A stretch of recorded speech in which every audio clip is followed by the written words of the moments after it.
कल 11 बजे लिबर्टी चौक से हकीकी आज़ादी की तहरीक का आगाज कर रहा हूँ, सब शामिल हों। ये सियासी ज़ाती मफादात की तहरीक नहीं है और ना ही हुकूमत बनाने या गिराने की तहरीक है। इसका मकसद एक ही है, जो फैसले हों मुल्क के अंदर हों। दूसरा मकसद कानून की हुक्मरानी है। ये तहरीक हकीकी आज़ादी तक नहीं रुकेगी। चेयरमैन तहरीक इंसाफ का वीडियो बयान आ गया। इमरान खान रात 10 बजे ट्विटर स्पेस में गुफ्तगू करेंगे। हम गद्दार, साजिशी या कातिल नहीं हो सकते। कौम और अफवाज में खलीज पैदा करने की कोशिश की गई। DGI-SPR की news conference. Lieutenant general Babar Iftikhar ने कहा, लफ्ज़ न्यूट्रल को गाली बना दिया गया। साइफर की मनगढ़ंत कहानी का हकीकत से कोई ताल्लुक नहीं। तहकीकात सामने लाई जाएं। बतौर इदारा कभी कौम को मायूस नहीं करेंगे। मीर जाफर, मीर सादिक कहने की मजम्मत करनी चाहिए। अरशद शरीफ को किसने मुल्क से बाहर भिजवाया? तमाम मामलात पेशावर से क्यों हैंडल किए गए? DGI-SPR ने सवाल उठा दिए। लेफ्टिनेंट जनरल बाबर इफ्तिखार ने कहा, थ्रेट अलर्ट पर सिक्योरिटी इदारों से मालूमात शेयर नहीं की गई। मौत का झूठा बयानिया बनाकर गुमराह करने की कोशिश की गई। हकायक तक पहुंचना जरूरी है। आर्मी चीफ गद्दार है तो छुपकर क्यों मिलते हैं? ताहयात तौसी की पेशकश क्यों की? रात के अंधेरे में मिले, दिन में गद्दार कहें, ये नहीं हो सकता। DGI-SI lieutenant general Nadeem Anjum ने न्यूज़ कॉन्फ्रेंस में कहा, अरशद शरीफ को पाकिस्तान में कोई खतरा नहीं था। वो इस्टेब्लिशमेंट से राब्ते में थे, पाकिस्तान वापस आना चाहते थे। मामलात को देखा जाए तो कुछ गलतियां इदारों से भी हुई हैं। PTI रहनुमाओं की प्रेस कॉन्फ्रेंस। असद उमर ने कहा कि इमरान खान ने कभी छुपकर भारतीय वजीर आज़म से बात नहीं की। फौज का आईनी हुदूद में रहने का फैसला बहुत अच्छा है। मुलाकातों में सिर्फ इलेक्शन का मुतालबा किया गया। बंद कमरे में कोई ऐसी बात नहीं जो इमरान खान बाहर ना करते हों। इमरान खान ने कभी लंदन या अमेरिका में फौज को बदनाम नहीं किया।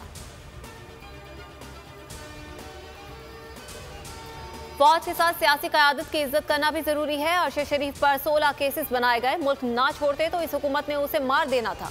फवाद चौधरी की गुफ्तगू। शाह महमूद कुरैशी ने कहा कि हमने मुलाकातों में कोई गैर आईनी मुतालबा नहीं किया। मुल्क को दलदल से निकालने के लिए शफाफ इलेक्शन कराना होंगे। शीरी मजारी ने कहा, जिस तरह आपने 5 घंटे गुफ्तगू की, इस तरह सियासतदानों को भी इजाजत होनी चाहिए। सच्चाई का लंबरदार, वतन का वफादार, मिनो मिट्टी तले जा सोया। बोल न्यूज़ के सीनियर एंकर पर्सन अरशद शरीफ की H11 कब्रिस्तान में तदफीन। हर आंख अश्कबार। फैसल मस्जिद में नमाज जनाजा। फैसल एवेन्यू पर हर तरफ अवाम का ठाटे मारता समंदर। अहम सियासी, मजहबी और समाजी शख्सियात की शिरकत।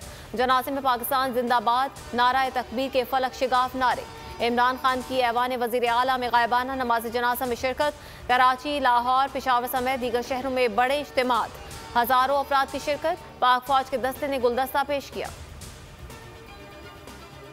अरशद शरीफ के सर में लगने वाली गोली जानलेवा साबित हुई। कंधे की हड्डियां टूटी हुई हैं। इब्तदाई पोस्टमार्टम रिपोर्ट आ गई।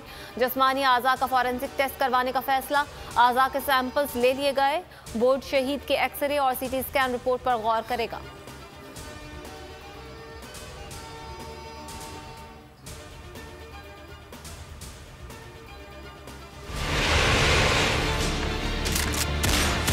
अरशद शरीफ की शहादत के अहम हक़ाइक़, होश उड़ा देने वाले इंकशाफात, होंगे अहम चेहरे बेनकाब। आज रात 8 बजे बोल के प्रोग्राम तज्जिया में समी इब्राहिम के साथ। और अरशद शरीफ की शहादत के अहम हक़ाइक़, होश उड़ा देने वाले इंकशाफात, होंगे अहम चेहरे बेनकाब। रात 8 बजे आज बोल के प्रोग्राम तज्जिया में समी इब्राहिम के साथ।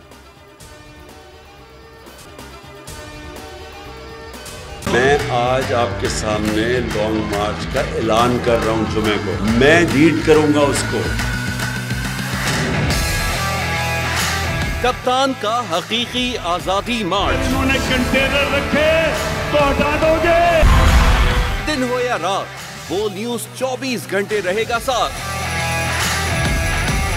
सबसे बड़ी टीम, सबसे मोतबर पैनलिस्ट के साथ, सबसे बड़ी कवरेज। देखिए पाकिस्तान की सबसे बड़ी नशरियात सिर्फ बोल न्यूज़ पर।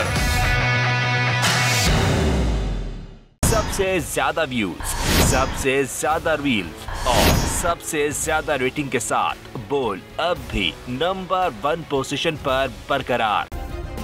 सब्सक्राइब करें और बेल दबाएं ताकि कोई खबर रह न जाए।